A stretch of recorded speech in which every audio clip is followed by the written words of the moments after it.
But I love to throw things out that are non-sports before we go to Pate because he reacts to anything. He is at times a storm chaser. Right. Maybe we need to deploy him to South Carolina. I was reading last night. We, as a country, lost an F-35 jet over South Carolina, they think. It's just missing? The pilot ejected, some mishap over a training mission. He's safe. Well, that was a mishap. They can't find the jet. We're training. They can't find the jet. It's an $80 million jet. Now, are we sure he didn't just land the jet, sell the jet, and then act like he aborted the mission? I'll give you $65 million and not a dime more. 1.7 trillion over the use of the jet, over the value of the jet over the years of usage. But the technology is important. They're asking the public to help. Sounds like a job for Josh Pate. Oh, wow. Coming up. Late Kick Josh on the JohnstonRVCenter.com hotline. Have you ever tried to find a jet, Josh? So I need you guys to do something. Okay. I know you've got a massive social media team of dozens and dozens behind that camera. Go on my Twitter account, look at last night. I retweeted this dude. I've never heard of him before, but it caught me at just the right time. Someone photoshopped that jet in a Buc-ee's parking lot. They just found it there. Oh, I lost it. I lost it. I'm tearing up thinking about it right now. Yeah, I'm looking at it right now. That is so good. Yeah, oh, man, that was funny. Classic. So, yeah, I know nothing. I've seen nothing. I've done nothing. I'm not involved in this. I just saw it, Josh. That is awesome. So good. But, I mean, like, there it is. Forster has it right there. Of course he does. Yeah. Scott is so fast. That is really good at a Buc-ee's parking lot. Is that really an F-35? It looks like an F-30 to me. I have no idea. Is that really Brian Ferentz flying it, Jim? Yes. All right, so your opinions on Alabama football have painted a little bit of a negative picture of what's going on there. You're a very positive person. I don't mean that as an insult to you, but you're just saying what you think is the truth, that Alabama's coaching staff isn't quite up to par of where it should be, and that you think maybe Jalen Milroe was suspended for the game, which is a little bit of a darker picture for Alabama fans than what some may have painted. Yeah, with the Milroe stuff, I probably should have clarified that a little more. I don't mean, or I didn't mean suspended as in this dude's not dressing today. Obviously, he dressed. He was on the sideline. I thought it was more an internal thing of he's not playing. He's our third option this Saturday for a reason. I think those reasons, like you guys talked about yesterday, had a lot to do with how he handled last week. Look, that's the long and short of it, okay? They could start him this Saturday, and he could have his Jacob Coker moment. They could go on to win a national championship. Nothing's permanent.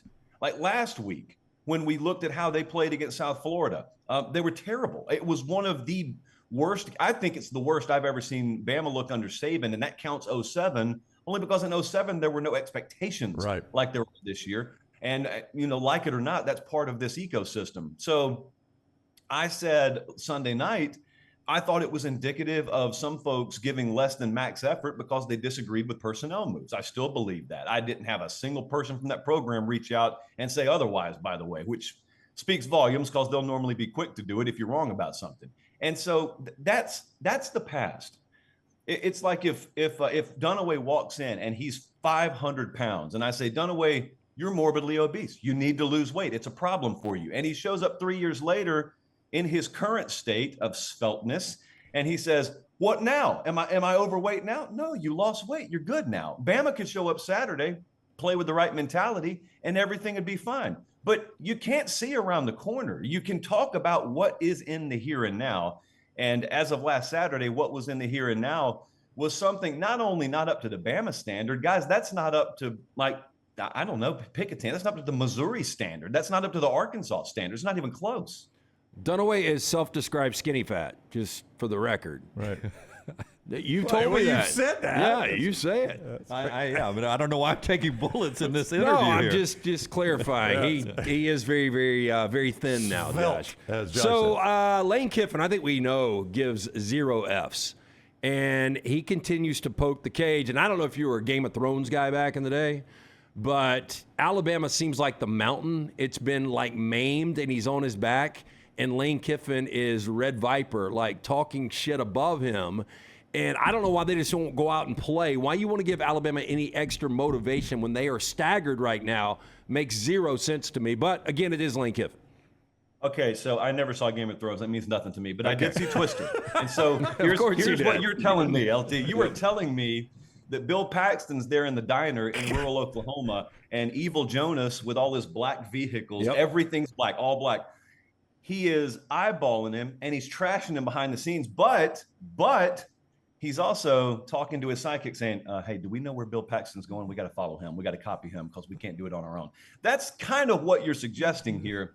So it's the classic Game of Thrones Twitter melt, and it all basically transpires on the field this Saturday. I'm picking up what you're putting down there. I also think there's a certain appreciation I have for someone who's so psychotic as to just not care if they get egg all over their face. Kiffin does not care. He'll go comment emoji towards a castle as he wakes up this morning, knowing full well what it means. And if they lose 30-0 Saturday, it'll be, oh, well, I'm going to do it just the same way next year. I've never seen Twisters, so what you're saying is the count, when he's giving us the number of the day, knows what the number of the day is, and he's just toying with us as he counts. It's amazing he knows the characters' names. I'm not surprised, but Kerry Ells played the bad guy. Would you say Jonas? Yes. Yeah. It did not end well for Jonas. No. Not to spoil the 1996 blockbuster for anyone, but no, it didn't. Hey, if Jalen Milroe is your quarterback, which is what it looks is going to be the rest of the season, don't you think Alabama at some point has to say, all right, this is what he can do. You've got to change your offensive approach, because in the Texas game, it still looked like they were trying to run a portion of the offense that Bryce Young and Tua and Mack and all those guys ran. At some point, don't you just have to say somewhere just south of the Service Academy, you've got to turn into a running football team? Yeah, my simple mind would think so. Look, Tommy Rees he's took a lot of things. He's taken a lot of heat. Tommy Rees has taken a lot of heat recently. I've sort of backed off of that. It's not because I think Alabama's offensive product has been anything to write home about. I just know sort of the dynamic around there. And the dynamic is not Tommy Rees walks in, Saban says, all right, I'll see you on Saturdays. Hope you bring something good to the table. I mean, the reality is there's a lot of input into that offensive game plan. Nothing is signed off on in that building without Nick Saban's signature. That's who's signing off on it. And so I don't know if it's solely at the feet of Tommy Rees. And I can also tell folks who are hopeful that some change is made around there. Folks love Tommy Rees over there. I mean, to a man, everybody in that building loves Tommy Rees. Now, that doesn't always coincide with being a good football coach, but I think there's a lot of leash and they believe in him. But also, like you just said, what do we see Saturday? Is there a change in approach? Do we get at halftime and start texting each other saying, wow, where was this against if this was the Texas approach, maybe they beat Texas. I just think the most glaringly obvious weapon with Milroe is his ability to run the ball. When you see him in the open field, it's terrifying for a defense. So why not try and incorporate a little bit more of that? Also, and I say this very loosely, you do have two other quarterbacks, so you don't have to play with the constant fear of something going wrong in the season being derailed. But on the flip side, I don't know if you guys have let your minds go here yet. What if they lose Saturday? What if Alabama were to lose and they're a 2-loss team before the end of September? You're talking about totally unprecedented waters, uncharted waters. And you're talking about a program that's never had to deal with that kind of dynamic internally. Now, I know that's Doomsday scenario and everyone wants them to win, but if they were to lose to Lane Kiffin, no less, deep breath. Yeah, not just Lane Kiffin, Pete Golding, the guy you bitched about for 4 years. Pete Golding. Yeah.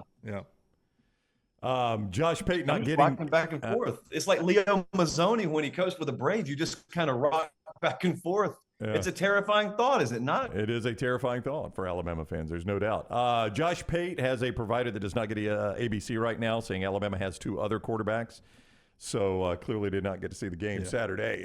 Josh with us at Kick Josh. There are two other highly recruited quarterbacks we haven't seen yet. That's true. Lonergan and Holstein. You did not say which two you were talking about, Josh. That is fair. Hey, I appreciate the honor system of when you raise your hand on this show, people do eventually get quiet and they let you talk. I appreciate that. Not every show has that kind of decorum anymore. Right. You just mentioned a name, Dylan Lonergan. So fall camp, we keep hearing his name, right? And everything about you is saying, don't fall for it. It's just a true freshman, probably getting big plays against the 2s or the 3s. No, no, no.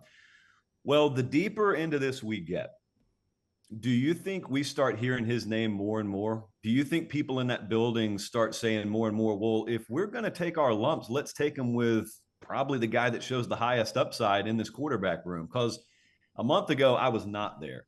And I don't know that I'm there quite yet, but I'm a lot more open to the idea now. Josh Pate is Late Kick Josh on 24/7. That's where you follow him on Twitter. He's with us on the JohnstonRVCenter.com hotline. Do you feel like you have a better grasp of who Auburn is or who Texas A&M is going into this game at College Station Saturday? No, is my answer. No, I think probably Texas A&M, because Texas A&M, I know the personnel better. I've seen that personnel play together more. I don't think that there is the potential for as wild a fluctuation week to week with them as I do Auburn, but I'm glad they play each other this weekend, because that answers a lot of questions for me. Oh, by the way, if Auburn wins this game Saturday, number one, pretty sizable upset. Number two, chaos in College Station. That's their second loss. We're talking about the Alabama Doomsday. That's the Doomsday for A&M. Thirdly, all of a sudden with Georgia banged up like you wouldn't believe and being a little staggered, we get Georgia at Auburn next Saturday, CBS 3:30, 2:30 game of the week. And might that get a little white-hot spotlight no one expected?